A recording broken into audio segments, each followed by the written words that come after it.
I'd like to make a motion on the resolution, waive the reading, and ask for a second, and the floor back briefly. Seconded by Councilor Colburn. Councilor Hartnett. At this time, I'd like to invite Curtis Reed up to the table, if he would come. Curtis Reed. There he is. Okay.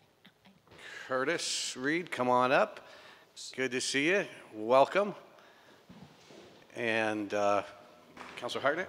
Sure, I'll be brief. I was hoping to bring this resolution forward at the night we put the slate forward, thinking it would be great timing as we're putting our new commissions together to kind of get this training in. But this all started back 8 months ago when I met with Curtis. I think we all met with Curtis, and then we had our own training with Councilor Nodell. And I think this was on a number of councilors' minds about what we do with commissions and how we get them training. And so really, I put the resolution together, but it was really a conversation that Curtis and I had, and kind of both our thoughts put together. And I asked Curtis to come to speak to it a little bit tonight, and he's here. And I know you made a special trip out of your way to come, and you sat through 3 hours here of deliberations on other issues, and I certainly appreciate you coming. So the floor is yours. Great, thank you. I'm glad to see all of you again, and my first question is, have you been using the spices and herbs in your kitchen cabinets? Great. Yeah, Burlington is a really diverse city. And the question isn't really about diversity.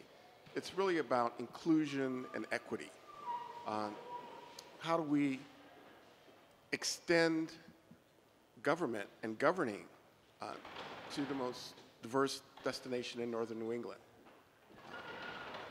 The work that the mayor's office has begun, the work that you've done, needs to extend itself into the various boards and commissions, and so that they begin the process of looking at their own kitchen cabinets and extending their work in such a way that brings in more diverse voices, and to be able to work with those voices in a way that's equitable.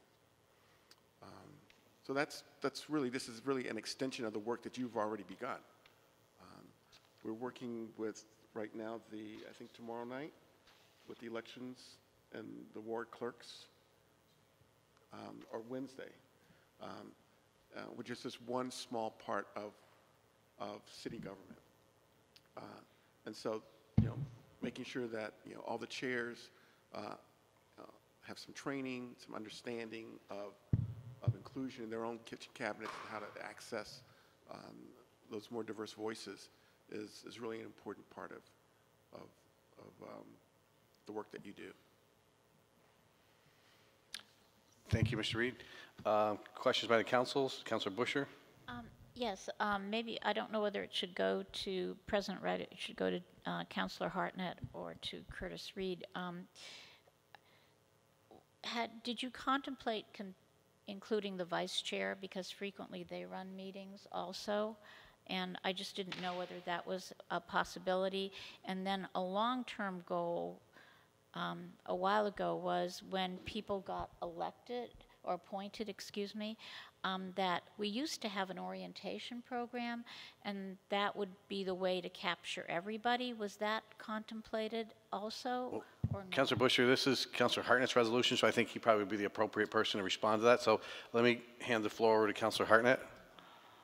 Orientation wasn't really considered, but what was considered in the resolution was it mentions the chair or designated person. So it doesn't preclude that the vice president could go in the following year, and just a general member in the third year. And so that was brought up a little bit. Is annual training necessary? And actually, I think it is. It doesn't always have to be the same person.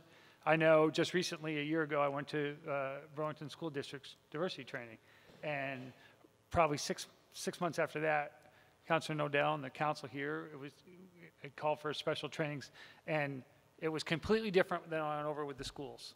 I learned a lot, during the school training, but when we had that session, which by the way I thought was a great session, Curtis, amongst the counselors, where we were just kind of, take this the wrong way, but we were in the bar room kind of, and we just kind of really got to put out our thoughts and and where we sat and our comfort level and really trying to understand this issue. So I felt both training seminars that I went to offered different perspectives of the same issue. And I don't think, honestly, we can never have enough training of this, really. So that's where I'm at with that. And then there was a question about, in the ordinance, about an in-depth report, and the report can be as in-depth as it wants it to be. I'm not really, I don't want to get people tied up with that language. So yes, I'd like a report done, and it can be to the chairs or that commission's privilege to how they want to do it. Thank you. Councilor Busher? Okay, thank you. Other questions by the City Council for Mr. Reed? Councilor Giannoni? I just want to thank Councilor Hartnett for this resolution. I'll be brief since it's getting late. Over the past week and really over the past few years, I think we've all been exposed to some extent to the kind of conversation that comes out of the tragedies, really, that we have seen in the news.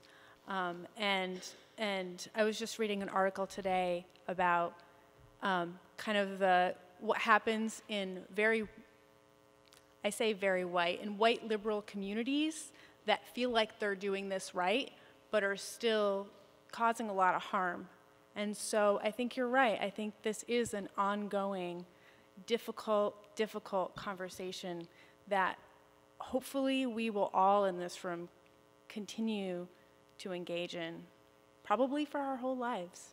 And I just want to thank you for bringing this forward and continuing that work.